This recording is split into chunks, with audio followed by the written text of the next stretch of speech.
Robinson back to serve in the USA. Second injury of the tournament. Jeners Martinez also twisted an ankle earlier, so shorthanded. And we've already talked about the absence of Botella de la Cruz, one of the world's very, very best. We have come to the opening technical timeout of the third set here in Lincoln, Nebraska. So far, all the United States.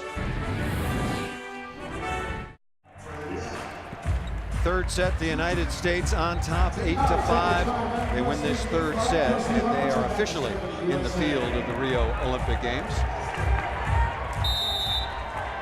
They're the reigning world champions, but finished third at the World Cup this last fall in Japan, behind champion China. Tori Dixon with a stuff block. Steady performance by number 6, Tori Dixon. Couple of errors early offensively, but defensively she has been there, along with right behind her Nicole Fawcett. They've put up some really nice block moves, particularly against the Bic. Third stuff block now for the United States, holding down the efficiency numbers for the Dominican Republic. Right now hitting just 193.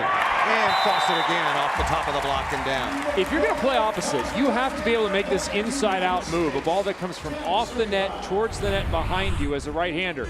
Watch the inside-out turn she has, and she gets up high on the ball. Her contact point is at a maximum spot each time tonight. Really nice job at opposite. Timeout called by the Dominican Republic, now trailing 10-5.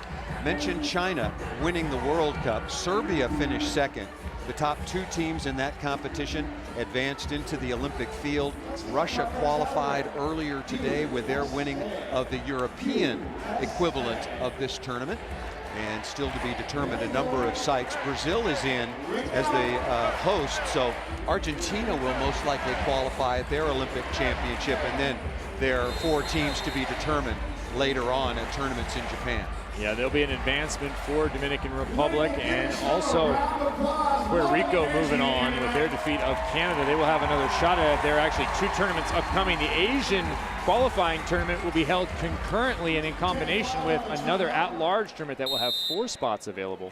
Then there will be 1 more spot out of that last chance qualifier happening at the same time. Dixon on the tap down, but unlike the men's tournament, the teams that qualify out of those subsequent competitions I don't think will really impact the tournament, but the Europeans kind of being shut out on the men's side to a degree, I think is really going to weaken the Olympic field on the men's side potentially. The men's side is definitely deeper from top to bottom than the women's side. Well, Serbia's already out. If you take out the European teams, it becomes a much weaker tournament. You mentioned Serbia already out, and now you have Poland and Germany going to play each other, number 1 and number 3 in world championships. One of those teams will be done as of tomorrow, not qualified for the Olympics, not moving on with another chance. Yeah, don't like it. That ball hit out of bounds. The Dominican having all kinds of problems now, trailing 13-5. Dominican will get another shot. They will go to that tournament in Asia, in Japan, in May, but they're going to have to play better than they have played so far in this match.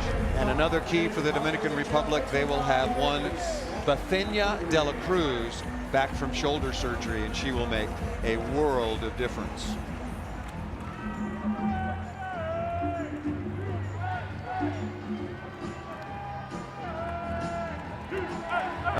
How much is your ownership stake in that, Paul Sunderland? I can't divulge that. Sensitive financial information. Let's just say they're not doing very well this year. They might be facing relegation again. Robinson coming out of the timeout and served that out of bounds. Those out there may be wondering about the tournament format for this event here in Nebraska. The reason it's a round robin play, every team once, and that's it. Rankings determined, and the winner moves on to the Olympic Games. That's the United States' choice. If you pay the money, if you pay the freight for the tournament, you get to choose the tournament format. Talking to Doug Beal, CEO of USA Volleyball, he was remembering back when one of my teams in 2000 was trying to qualify.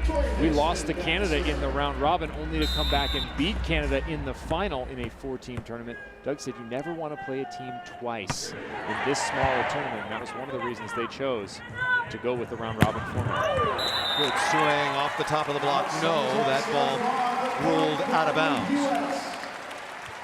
This zone is really missing Cuba. Cuba used to be a powerhouse in this zone. You think about some of the great names that come to mind with the Cuban team. Some of the fantastic outside hitters that they used to have. 3 straight Olympic gold medals. Glass dug that ball too tight to the net and pays the price. Cuba could only manage a 5th in the pre-qualification tournament for this one. You had to finish in the top 4 in order to qualify for this event here, and that was at the end of the international season last year. Well, the United States came into this tournament a huge favorite, make no question, and they played like it. Akinrado is dug.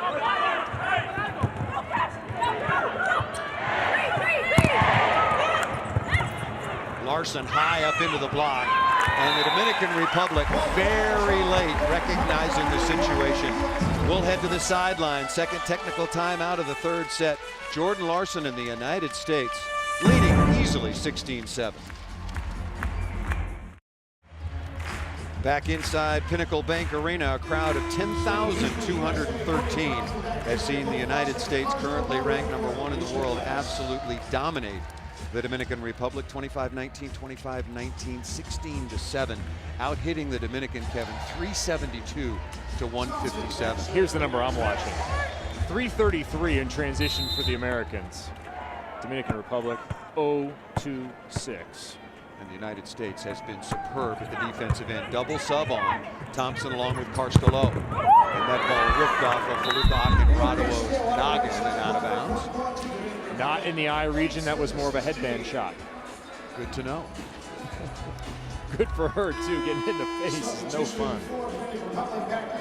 You remember him. Even now, 10 years out, I remember getting hit by Mike Lambert in practice. He hit one from the right side. I was in the right back on the opposing side, and it went an upward trajectory with some backspin right into my face.